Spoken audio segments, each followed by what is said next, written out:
কেমন আছেন সবাই? আশা করি ভালো আছেন। আমাদের আজকের আলোচ্য বিষয় এইস্টন 450 মিলি সিরাপ সম্পর্কে বিস্তারিত আলোচনা। হ্যাঁ বন্ধুরা, এইস্টন 450 ml সিরাপ হেলদি হওয়ার সিরাপ। বন্ধুরা, ভিডিওটা না টেনে পুরোপুরি দেখবেন, তাহলে পুরো সিরাপটি সম্পর্কে বুঝতে পারবেন। আর যারা আমাদের চ্যানেলে একদম নতুন, আমাদের চ্যানেলটি সাবস্ক্রাইব করে রাখেননি, এরকম নতুন নতুন বিষয়ে ভিডিও পেতে অবশ্যই আমার চ্যানেলটি সাবস্ক্রাইব করে রাখবেন। আর যে কোনো বিষয়ে চিকিৎসার জন্য এবং সমস্যা সমাধানের জন্য আমাদের সঙ্গে যোগাযোগ করতে চাচ্ছেন, আপনারা যেগুলো পাচ্ছেন না সেগুলো বিষয়ে সাজেশন নিতে চাচ্ছেন, তো স্ক্রিনে দেওয়া যে হোয়াটসঅ্যাপ নাম্বারটা আছে সেই নাম্বারে আপনারা হোয়াটসঅ্যাপ করতে পারেন, ফোন কেউ করবেন না। আমরা আমাদের সময় মতো আপনাদের সঙ্গে যোগাযোগ করার চেষ্টা করব। তো আর কথা নয়, চলে যাবো একদম মূল পর্বে। প্রথমে আমার পরিচিত হয়নি। এই যে আমার হাতে যে প্রোডাক্টটি আপনারা দেখতে পাচ্ছেন, ভালো করে দেখে নেবেন।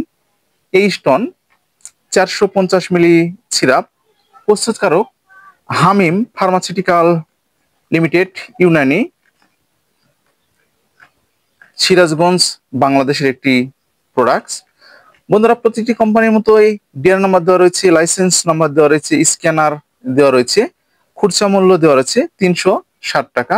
তো এই সিরাপটির এখন বর্তমানে অফার চলছে, আপনারা অল্প দামেই পাবেন।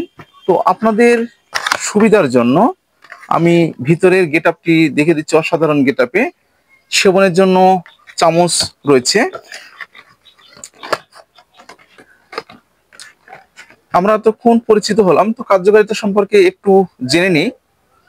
যাদের হৃদযন্ত্রের দুর্বলতা রয়েছে, সাধারণ দুর্বলতা রয়েছে, রক্ত স্বল্পতা রয়েছে, মহিলাদের সাধারণ দুর্বলতা, ভিটামিন এ এবং সি এর অভাব, মানসিক দুর্বলতা, ক্ষুধামন্দা, হৃদকম্পন, খাবারের রুচি কম, শারীরিক দুর্বলতা, মানসিক দুর্বলতা, বস থেকে উঠার পরে মাথা গা ঘুরে ওঠা, ঝিনঝিনি করা, শরীর ক্লান্ত লাগা, দুর্বলতার ক্ষেত্রে আপনারা এই এইস্টন সিরাপটি ব্যবহার করতে পারবেন। এই সিরাপটি ব্যবহারের একটি নিয়ম রয়েছে। প্রাপ্তবয়স্কদের জন্য 2 থেকে 3 চামচ সিরাপ প্রতিদিন 1 থেকে 2 বার। শিশুদের জন্য এটার যে 200 ml পাওয়া যায়, সেই 200 mlটা আপনারা ব্যবহার করতে পারবেন। গর্ভাবস্থায় এবং স্তন্যদানকালে ব্যবহারের পূর্বে আপনাদেরকে অবশ্যই একজন চিকিৎসকের পরামর্শ নিতে হবে। চিকিৎসকের পরামর্শ অনুযায়ী আপনারা ব্যবহার করতে পারবেন। পার্শ্ববর্তীকে একদম নেই বললেই চলে, তবুও কিছু কিছু ক্ষেত্রে বমি বমি ভাব, ত্বকে অ্যালার্জি, ফুসকুড়ির মতো সমস্যা দেখা দিতে পারে। এই ছিল মূলত আমাদের আজকের এইস্টন সিরাপ। বন্ধুরা, হেলদি হওয়ার জন্য, মুখে রুচি বাড়ানোর জন্য এগুলো সিরাপ আপনারা ব্যবহার করতে পারবেন। তো ব্যবহারের পূর্বে আপনাদেরকে অবশ্যই একজন চিকিৎসকের পরামর্শ নিতে হবে। চিকিৎসকের পরামর্শ অনুযায়ী সিরাপগুলো একদম আপনাদেরকে সেবন করতে হবে। আর প্রত্যেকটা মেডিসিনের আপনাদেরকে ডোজটা মেনটেন করতে হবে। চিকিৎসক আপনাদেরকে যেভাবে ডোজটা দিবে সেই ডোজ অনুযায়ী আপনাদেরকে সেবন করতে হবে। যদি 2 ফাইল দেয় 2 ফাইলই সেবন করতে হবে, আর যদি 3 ফাইল দেয় 3 ফাইল সেবন করতে হবে।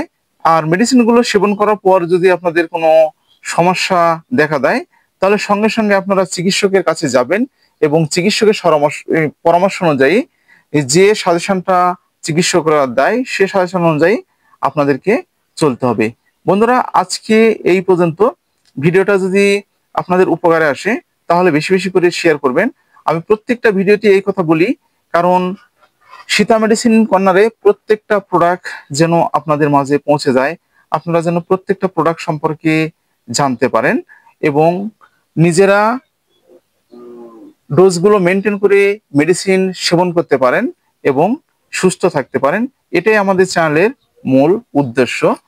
আর সর্বশেষ যে কথাটা আপনাদেরকে বলবো, যে কোনো প্রকারের মেডিসিন সেবনের পূর্বে অবশ্যই চিকিৎসকের পরামর্শ নেবেন।